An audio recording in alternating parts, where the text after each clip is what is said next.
Doctor साहबा, आपने police join की, इसकी क्या वजह थी, किसका शौक था? पहले तो मेरा इरादा नहीं था पुलिस ज्वाइन करने का। मैंने एमबीबीएस किया कंप्लीट अपना और उसमें मैं गोल्ड मेडलिस्ट हूँ। और ये था कि अब्रॉड हायर स्टडीज़ के लिए जाना था स्पेशलाइजेशन के लिए। लेकिन ये समझे कि मुल्क की मोहब्बत ने रोक लिया। अच्छा। उससे जाते जाते मैंने बुक्स खोली, पढ़ रही थी, मैंने शुरू कर दी थी यूएसएमएलई की पढ़ाई करना। लेकिन अल्टीमेटली आई जस्ट थॉट कि मेरे और फैमिली मेंबर जो डॉक्टर हैं वो गए और फिर वो अभी तक तो वापस नहीं आए।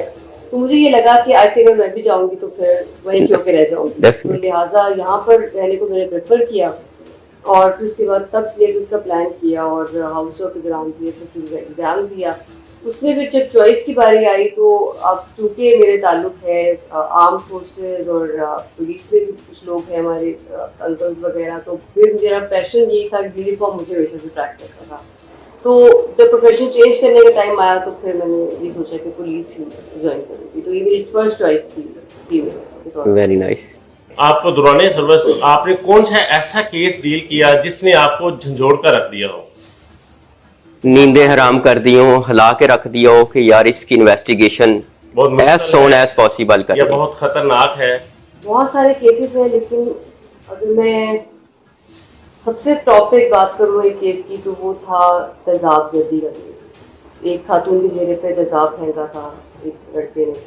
और पहले बिल्कुल ब्लाइंड था कि बस ये एक बंदा फेंक के चला गया। उस वक्त वो लड़की बात करने की कंडीशन में नहीं थी, उसको भी नहीं पता था कि उस पर किसने तेजाब फेंका है। और फिर हमने जब उसकी इंटरव्यू वगैरह किया, उसको पूछा कि क्या मामलात रहे, कैसी लाइफस्टाइल है, क्या था, तो उसने बताया कि मेरा लड़के से रब्ता था और उसने शादी से इनकार किया।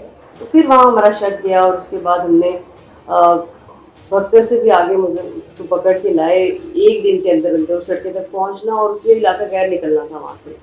उसको लाए पकड़ के और फिर उससे मेरी बड़ा इमोशनल था। मैं उस लड़की को हॉस्पिटल मिलने गई, जिस बेचारी की आंखें भी चली गई थी। और बहुत उससे मेरा हाथ पकड़ के जब मुझे ये कहा कि क्या आप उसको मुलजिम को पकड़ लेंगी, क्या मुझे इंसाफ मिलेगा। दैट वाज वेरी, मुझे लगा कि वाकई मेरी नींदें उड़ गई। मुझे उसका चेहरा अभी तक नहीं भूलता, मुझे अभी भी याद है। और उसके बाद जब मैंने उसे कमिट किया कि मेरी इंसानी तौर पर जो मेरी पावर में है वो मैं करूँगी, उसको पकड़ के लाना, उसकी इन्वेस्टिगेशन करना, उसको 1 महीने के ट्रायल में सजा दिलवाना, सबसे स्पीडी ट्रायल था एटीसी की हिस्ट्री में। और उसको डबल उम्र कैद हुई, उसको दियत 30 लाख हुई।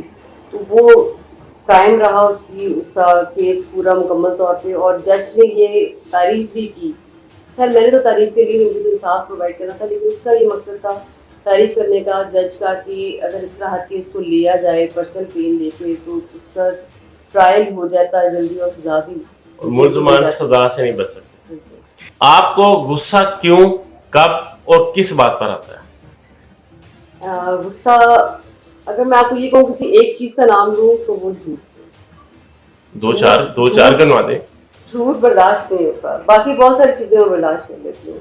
मैं तो अक्सर ये कहती हूँ कि अगर कोई तफ्तीशी भी गलत काम करके आ जाता तो मैं कहती हूँ कि गलती मान लो, या मुझे ये सही बात जो मुझे नजर आ रही है मुझसे गलत बयानी मत करो। सो वो झूठ जो है ना वो मेरे लिए नाकाबिले बर्दाश्त है। बिकॉज मैंने अपने घर में से एक चीज़ सीखी है ना, वो यही था, क्योंकि हर बुराई की जड़ झूठ से शुरू होती है। तो प्रॉब्ली शायद एक आदत है कि झूठ बोलने की भी आदत नहीं है और झूठ बर्दाश्त नहीं होता। ये एक जो सबसे बड़ा रीज़न है तो मुझे गुस्सा आए कभी, वो यही है। अदरवाइज मैं इतना टेम्परमेंट नहीं यूज़ करती कभी।